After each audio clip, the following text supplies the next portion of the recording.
Hello friends, எல்லோரும் எப்படி இருக்கீங்க? நல்லா இருக்கீங்களா? நம்ம இன்றைக்கி எங்கே போகிறோன்னு பார்த்தீங்கன்னாக்கா நொங்கு வேட்டைக்கு தாங்க கிளம்பிட்டோம். சரியான வெயிலுங்க. இந்த வெயில் காலத்துலலாம் பார்த்தீங்கன்னாக்கா மரம் ஃபுல்லாக நொங்காக இருக்கும் இல்லைங்களா? சரி நம்ம காட்டில் போய் பார்க்கலாம் நொங்கு இருக்குதான்ட்டு நாங்கள் பார்த்தீங்கன்னாக்கா கம்பை தூக்கிட்டு கிளம்பிட்டோங்க. ஒரு மரத்தில் பார்த்தீங்கன்னாக்கா நொங்கு இருந்துச்சு. ஆனால் நமக்கு பார்த்தீங்கன்னாக்கா கம்பு எட்டவே இல்லைங்க. சரியான ஹைட்டு. அப்புறம் பார்த்தீங்கன்னா அதை விட்டுட்டு சரி இன்னும் கொஞ்சம் தள்ளி போகலாமேன்ட்டு வந்தால் ஒரு மரத்துக்கடியில் 2 மான் நின்றுச்சுங்க. எனக்கு ரொம்ப ஆச்சரியமாக போச்சு, என்னடா மானுன்ட்டு. ஸோ எங்களை பார்த்ததுமே அந்த மான் தெரிச்சு ஓடிடுச்சுங்க 2 மான். ஏன்னா இங்கே பக்கத்தில் ஃபுல்லாக பார்த்தீங்கன்னா நிறைய காடு இருக்கிறதுனால குட்டைலாம் இருக்குது. அதனால மான்லாம் தண்ணி குடிக்க வரும்பாங்க. கேள்விப்பட்டிருக்கேன். இப்போ தான் நான் ஃபஸ்ட் டைம் பார்க்குறேன் மான் வந்துருக்கிறத. அப்படியே பொடி நடையாக நடக்க ஆரம்பிச்சிட்டேங்க. சுத்தமாக முடியல நடக்கிறதுக்கு. சரியான வெயில். ஏண்டா வந்தோங்கிற மாதிரி ஆயிடுச்சுங்க. இப்போ நம்ம போய்கிட்டு இருக்குது பார்த்திங்கனாக்கா ஒரு குட்டை தாங்க. இந்த குட்டைக்குள்ளே பார்த்திங்கனாக்கா நிறைய மரம் நிற்கும். பனை மரம் நிறைய நிற்கும். ஸோ எங்கேயாச்சும் இருக்குமான்ட்டு அவங்க ஃபஸ்ட் மேலே ஏறிக்கிட்டாங்க. ரெண்டாவது நான் பார்த்தா ஏறவே முடியலங்க. மூச்சு வாங்குது. ஏன்னா சரியான வெயிலுங்க. நம்ம ஏதோ சாப்பிட்றது ஒரு நொங்கு தான். ஆனால் அதுக்கு பார்த்திங்கனாக்கா நம்ம இப்படி நாயா பேயா அலைய வேண்டியிருக்குது. இங்கே பார்த்திங்கனாக்கா மரம் இருந்துச்சு. அங்கே பார்த்திங்கனாக்கா நான் போய் பார்த்துட்டு வரேன் இங்கே நில்லுன்னு. எங்கள் ஹஸ்பண்ட் பார்த்திங்கனாக்கா அவங்க போய் பார்க்க போயிட்டாங்க. நான் அப்படியே சுற்றி பார்த்துட்டு இருந்தேங்க. இந்த இடத்துல பார்த்திங்கனாக்கா ஒரு 10 வருஷத்துக்கு முன்னாடி நல்லா தண்ணி போகும், நல்லா ஆறாட்டாக போகும் சொல்கிறாங்க. நம்ம பார்த்திங்கனாக்கா வந்து 5 வருஷம் தான் ஆகுது. இன்ன வரைக்கும் தண்ணி இந்த சைடு வந்தபாடு இல்லை.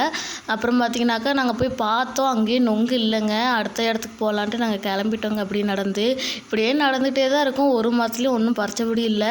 ஒரு மரம் கண்ணுக்கு தட்டுப்பட்டுச்சுங்க. அங்கே போய் அவங்க மறுபடியும் பறிக்க பார்த்தாங்க. அதில் பார்த்திங்கனாக்கா குருவி தாங்க பறந்து ஓடிச்சு.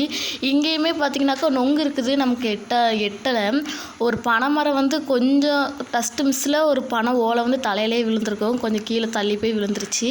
சரி இங்கேயும் வேண்டாம், அடுத்த மரத்தில் போய் பார்க்கலாம் அப்படின்ட்டு நாங்கள் கிளம்பிட்டோங்க. இங்கே சுற்றி நிறைய மரம் இருக்குது. அதனால நமக்கு பிரச்சனை கிடையாது. ஏதாச்சும் ஒரு மரத்தில் இருக்கும்.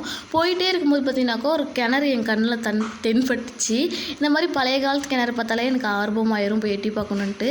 அதே மாதிரியே நான் போய் எட்டி பார்த்தாங்க. இந்த மாதிரி கிணறு இங்கே நிறைய இடத்துல இருக்குது. ஒன்று ஒன்றா இப்போ தான் மூடிட்டு வராங்க. இந்த கிணறு கட்டி பார்த்திங்கன்னா கிட்டத்தட்ட 100 வருஷம் ஆகுதுன்னு சொல்கிறாங்க. எனக்கு தெரியல.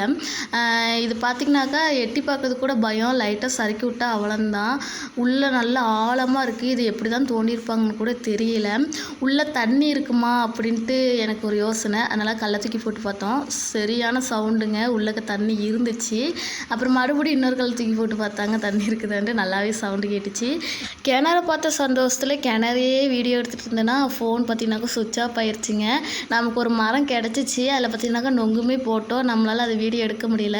அப்புறம் வீட்டுக்கு வந்த பிறகு சாப்பிட்ற வீடியோ தானே எடுத்திருப்பேன். வாங்க போய் பார்க்கலாம். வெற்றிகரமாக வீட்டுக்கு வந்துட்டோங்க. நொங்க பறிச்சிட்டு கிட்டத்தட்ட ஒரு 2 மணி நேரம் நாங்கள் அலைஞ்சிருப்போம் அந்த காடு ஃபுல்லாக. கடைசியில் நாங்கள் நொங்கு மரத்தை பார்த்து நொங்கையுமே வெட்டி எடுத்துட்டோம். ஆனால் வீடியோ தாங்க எடுக்க முடியல, மன்னிச்சிக்கோங்க. எங்கள் ஹஸ்பண்ட் பார்த்திங்கனாக்கா எல்லாருக்குமே நொங்கு வெட்டி கொடுத்தாங்க. நாங்கள் நல்லா சாப்பிட்டோம். ஸோ நீங்களும் இந்த மாதிரி நொங்கு வாங்கி சாப்பிடுங்க. உடம்புக்கு ரொம்ப ஹெல்த்தி. நானுமே ரொம்ப நல்லா சாப்பிட்டேன், நிறையாவே சாப்பிட்டேன். ஸோ இந்த வீடியோ பிடிச்சிருந்தா லைக் பண்ணி ஷேர் பண்ணி கமெண்ட் பண்ணுங்கள். அடுத்த வீடியோவில் மீண்டும் சந்திக்கலாம். பாய்.